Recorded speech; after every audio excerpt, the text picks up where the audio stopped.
So there's two ways that you can make money in the stock market. You can make money through appreciation, which is when you invest your money in a stock, you bought it for $100 a share, and then the price of the stock goes up to $200 a share, and then you sell. You just made $100 because the price of your stock went up. This is called appreciation. But the second way that you can make money in the stock market is through something called dividends. So at the end of the year, some companies have a lot of cash in their bank account. And when a company has a lot of cash in the bank, there's a few things that they can do with this money. They can save this money for emergencies, they can invest this money back into the company, or they can pay this money back to the investors. They can literally just give it back to you in a cash payment called a dividend. A good company should do all three. So a good mature company is going to save some money for emergencies. They're going to keep investing in their growth. They're going to hire more employees. They're going to open more offices. They're going to open more stores. And then they want to reward their investors, their shareholders, people like you for investing in and believing in the company. So this is where you have to understand what stage a company is in to be able to pay out a dividend. Because if we're talking about a small startup growth company, well, this company's goal is probably not going to be to reward their investors, because their goal right now is to get as big as possible, as fast as possible. So what they're going to be doing is not saving their money. What they're going to be doing is not paying this money out to the investors. What they're going to be doing is taking all of their cash and more through debt and other investments, and they're going to be reinvesting it back into their company. They're going to want to get more users. They're going to want to get more customers. They're going to want to open more stores. So smaller startup companies are not going to be paying out dividends because they want to get as big as possible, as fast as possible, and every dollar that they have is going to be going right back into their company. But some companies, your more mature companies or larger companies, are going to have this extra cash pile because they're already very large. And at the end of the year, they're going to have a huge profit.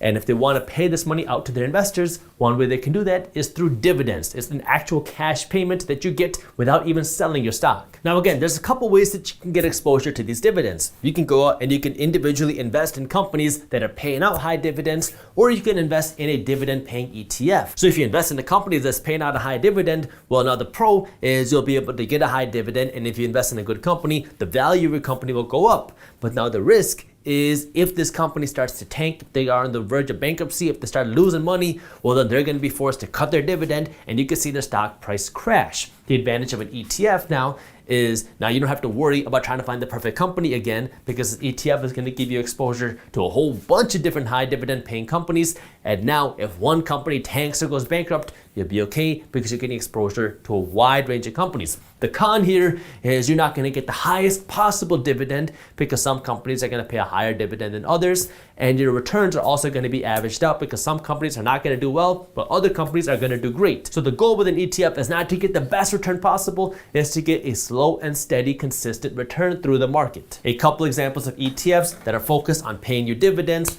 are VYM and RDIV. Again, these two ETFs are in the business of trying to get you high dividends. This is where, again, you have to know what your goal is as an investor. I know I've talked about this at least 100 times on our YouTube channel, which is why if you haven't subscribed to our channel, make sure you do that. But this is where you got to know your goal, because if your goal is to see your investment portfolio grow as big as possible, then you don't want to be investing in these high dividend ETFs, because these companies are now taking their money and paying it out to their investors instead of taking their money and reinvesting it back into their company. So what you want to do, if your goal is to see your portfolio grow as big as possible, as fast as possible, is not invest into these dividend paying companies. These ETFs are focused on producing you consistent cash flow. It's not going to be the highest cash flow possible, but their goal is to give you consistent cash flow that you can count on. Like what we saw happen in the 2020 pandemic was a lot of companies started to struggle. And because of that, lots of companies started pulling back their dividends. And so people who were invested into these companies that were paying out dividends, hoping for consistent cash flow, were then all of a sudden, almost overnight, left with no more cash flow coming in because lots of companies cut their dividends. And so the whole idea here is to get a safer, which also means lower return, but a safer, more consistent dividend income. If you enjoyed this clip and you want to continue your financial education journey, I have another video that I think you'll love. All you got to do is click that button